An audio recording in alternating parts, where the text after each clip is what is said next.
First thing of the what's good stack of books I got here is from Oni Press. I'm gonna say an Image. I thought it was the Image joint from Oni Press. Came out a few weeks ago. It's by Chris Condon, written by Chris Condon, drawn by Sean Cornerio, and lettered by Sean Lee. A couple of Seans. And it is called, as you remember, The Goddamn Tragedy. Goddamn Tragedy is not a great book. I mean, Chris Condon has done some really good stuff, like first off the top of my head, the that Texas Blood and the series that followed, the limited series about this event, which I'm kind of like spacing on the name of the event, but he's done some good stuff that I can think of, and probably more that I can't think of. And The Goddamn Tragedy is a one-shot, and it takes place back in the 1800s, 1894, exactly when it begins, in San Francisco.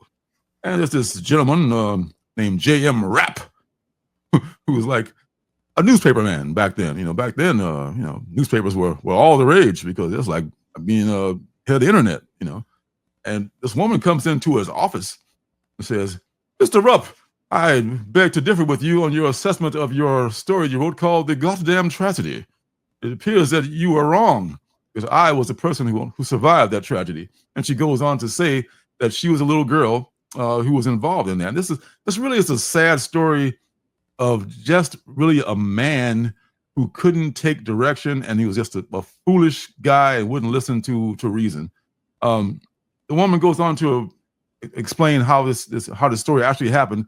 Her mother, and her father on this wagon train heading from Missouri, if you will, to the gold. All right. A lot of Missouri hitters out there, and they were headed west for the gold rush. So take it easy, fella. Take it easy.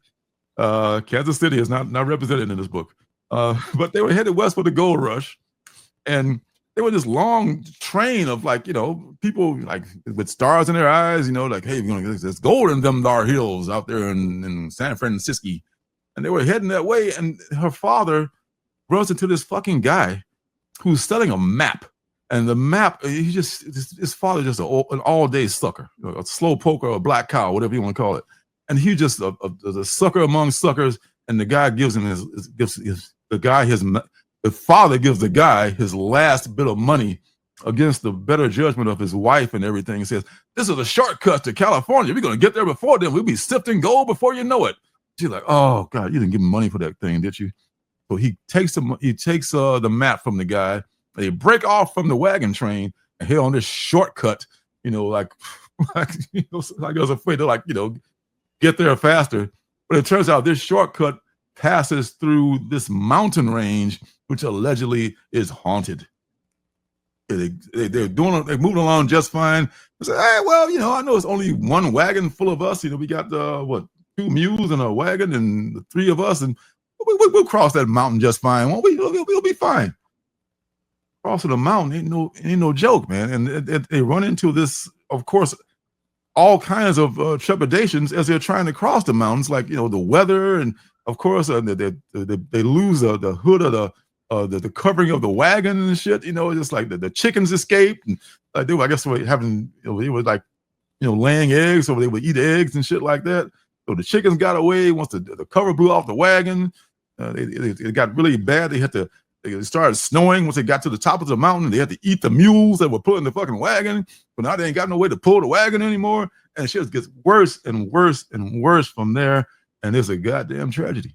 And it's only because this idiot bought a map from some other idiot and went the wrong way. And the woman at the end, she explains what happened. And I'll leave that to you if you want to read this story. It's worth reading. And it's just basically a cautionary tale, pretty much. It's not a great book, but it's a decent book, and I enjoyed it. And another Chris Condon, well-written book. Love this cover too. This is who is the cover artist on this one? I want to say it's Jenna Cha. Maybe Jenna Cha. I think this is Jenna Cha. I think this is Jenna Cha. I hope I didn't miscredit that, but she did some stuff for The Sickness as well. This is Which cover is this? The C. Oh, the C cover. Okay, I stand corrected. That then it is Jacob Phillips. This is Jacob Phillips's artwork on this cover. Love that because this character is in there somewhere. He's like this ghostly figure, and there is some weird shit going on in those mountains too. So I think the goddamn tragedy. If you see it in the store, worth a pickup if you are a fan of Chris Condon and his work. Very nice. Next is World Tree. Forgot about World Tree for a while, haven't you? World Tree is still going on. Number 15 is the latest one. World Tree, my friend, is still good as hell. This is the great James Tynion, art by Fernando Blanco, and colors by Jordi Belair. And those people do an excellent job with this type of art that is in this book. It looks every bit of a nightmarish internet horror story that they try to portray it to be. And I don't know how far you are caught up on this. What's the last issue of this that you've read? Like 5. Oh, 6. Yeah. Oh yeah, way. I never got into this one. I kept pulling it, even though I didn't get into it, though. Oh, dude, the best parts come after that. I mean, the 1 through 5 in that area, it's probably like when they were still in the present, and we didn't know who the hell Fear was. This woman, this naked woman. I learned it was his sister. I did learn that. Okay, so now you learned it's his sister. This goes more into the origin of how, what is this guy's name? Samuel was the guy who, whoever the guy who invented who discovered, I should say, the undernet. His sister became this monster that is Fear, that is causing the end of the world. I mean, nobody tells the end of the world better than James Tynion, and this is and he can do it in different ways. I mean, in some cases, it's like in the Nice House by the Sea or by the lake, and now it's through the internet, and the internet is very responsible for what happens, and it shows Fear back in 1989 when before her brother got rich and famous, and all his buddies were like kind of like the startup, and they were hanging out in the garage, and before they all got rich, and she was kind of like the little kid's sister they kind of pushed away, and go play something, and Fear just stumbled on the computer and went to the undernet, and the rest is his history. And the state of the world that is in now, by now I mean the era that it has come to in issue number 15. Only one of those original band of programmers is alive, and the boyfriend of the girl whose name for fireworks now, who escapes me, her boyfriend is also alive, and he goes to he eventually finds these people because the world is overrun by people like Fear. You know, it's just like these people can transform. It's a whole crazy way they can go from digital to real, and it is frightening as shit. And they live in kind of like in the underground areas where they've got like their own food supplies, and they got their own world. They're growing weed down there, and everything is just like, you know, this whole little utopia going on, you know, underneath the city. And man, I don't know how much farther it's going to go. I guess there's going to be for sure issue number 16. It could be ongoing. It could be a limited number he's got in mind. But man, it's very good so far. And in this reality where they are now, Fear is like a queen.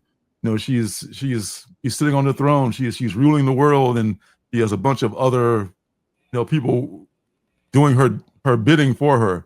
So man, collect it, get the trades. If you didn't jump on the first part, get the first trade, see if you like it. Remember, the first trade doesn't really tell you everything you need to know. So it's a story you have to keep building on, and they've done a great job. But so far with 5 arcs, well, 3 arcs, so 1 through 5 and so forth. So it's number 15 right now, and this arc is still going on. World Tree, still good. Still love it. Yeah, I should get back into it. I finally should. I think you should, man. It's stuff cools off. You know how comics are, man. Nothing stays hot forever. Stuff is good, then it cools off, then it comes back or it doesn't. And then when it comes back, oh, I remember that the book, it was good. Now it's been option. Or now, I remember how good it was, even if it's not option, still good stuff. Last thing is another anthology. This is Assorted Crisis Events number 4. Number 4. Doesn't matter which ones you get, because you can get, they're not sequential. The stories are each one is its own story. And Frank recommended this one to me. I'm really glad he did. The theme of this one, pretty simple. It's time flies. Smoke where you got them. That's pretty much it. I mean, and it's a theme that recurs throughout this story. Starts.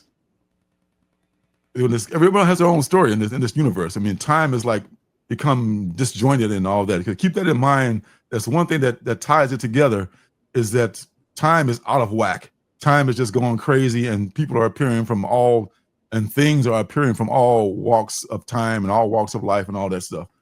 So this follows this guy who's really time flies. And last time I remember, I remember I was in high school.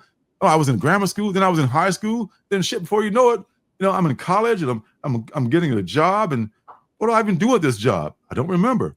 I mean, he's literally sitting at his desk at work, like, what do I do here? I've been here for a while. And before you know it, time has flied again. He's met his wife, and then they're having babies. And this is, the way he narrates this story is just so relatable. And he lives a life. This whole story is just his life and the occurrences in his life. And just how, I hate to keep saying this, but how time flies and how he literally does not remember stuff happening, but it's familiar. If that makes any sense. It was just like, I don't know how I got here, but here I am, and it makes sense. It's like a dream state almost. Like a dream, yeah. Yes, it's very much like that. And the decisions he makes in his life, like, hey, guess what? I'm pregnant now, so here comes our baby. Oh, gee, now she's 1 year old, like a second later. This time just moving on and on. And he has like affairs, with different people and stuff. And the decisions that he makes, he's looking back on those decisions like, he's viewing them like in his life. When you die, you have your life recall. Stuff goes over. Your life flashes before your eyes, as they say. It's kind of like that. You see him aging, and he regrets decisions that he makes. And next thing you know, like, wow, I did that to my wife, and now I'm alone, and I haven't seen my kids, and I don't know how long, and they hate me. It's like, wow, and it's just it's so touching and compelling. I mean, I thought it was incredible. This is number 4. So if you're interested in picking this up, Assorted Crisis Events. It's from Image Comics, the House of Ideas. Man, this is a. I don't want to build it up too much, but it was one of the few that it was wordy, but it had me on every turn of the page. So I did not feel like I was like, fall asleep or anything when I was reading. This was a really interesting book, Assorted Crisis Events, number 4. And that is what's good for this week. Hey, don't forget to subscribe and leave a thumbs up.